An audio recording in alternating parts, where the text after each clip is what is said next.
चपल रहो बना रहा शीश बबुआ बना रहे हितारी। अरे उमा शकर भैया तहार जोड़ा नइखे हो। ये फागुन के महीना में एगो साली अपना जिया से परेशान बिया, कहत है कि ये जीजा अरे हमारे देह के नतीजा करके रख देता नहीं। अरे वो टेंगार जिया से कम नहीं खी, एगो गोलू बाड़े उहा वाला तो खूब रगड़ के जाले हमारा के का चाहता नहीं। साली कहती है मिंटू भैया हर की मुंडवा बना के जीजा होली में यही ले लुकाई कैसे। हर की मुंडवा बना के जीजा होली में यही ले लुकाई कैसे।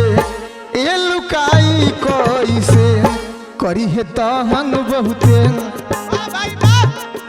करी है तो हंग बहुते रंगवा लगई है। अरे गदरल जवनिया बचाई कैसे करी है तो हंग बहुते रंगवा लगई है। अरे गदरल जवनिया बचाई कैसे।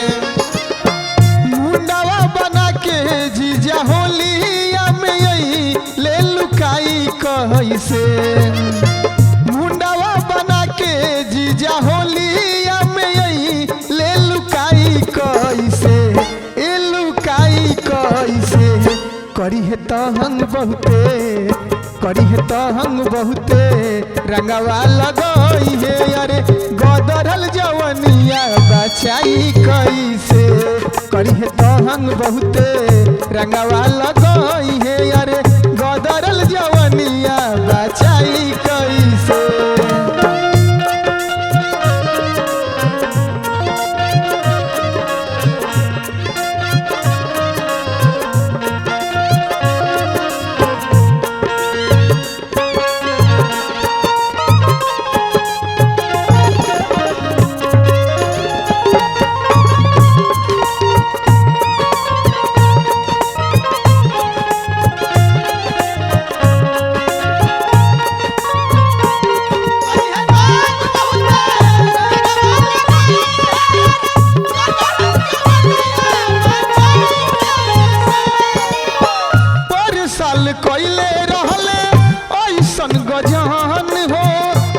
सोच सोच डरे भीतरी से मन हो।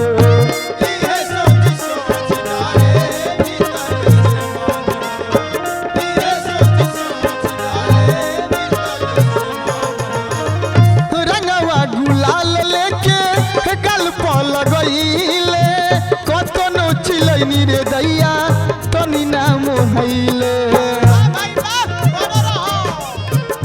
नाजुक बदनिया हमर नाजुक बदनिया हमर गोदी में दबई है भागाई कैसे।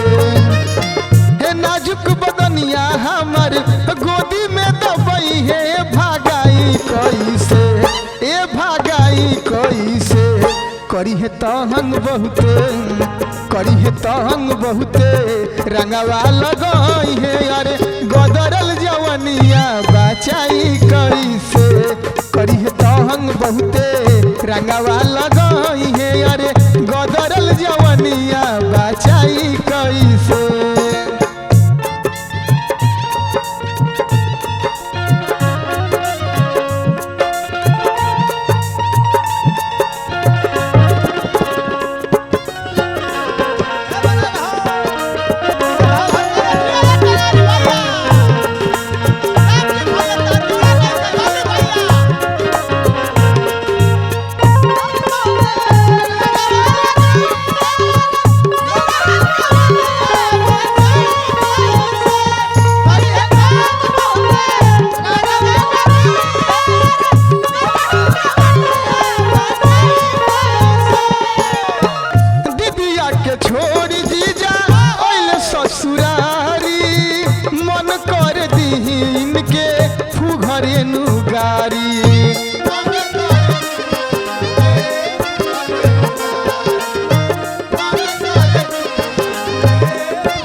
से मिस के धक पिचुकारी रंटू धक पिचुकारी पिंटू ढोरी पर सटई है हटाई कैसे धक पिचुकारी पिंटू ढोरी पर सटई है हटाई कैसे हे हटाई कैसे करी है तहन बहुते करी है तहन बहुते रंगवा लगई है अरे गदरल जवनिया बचाई कैसे करी है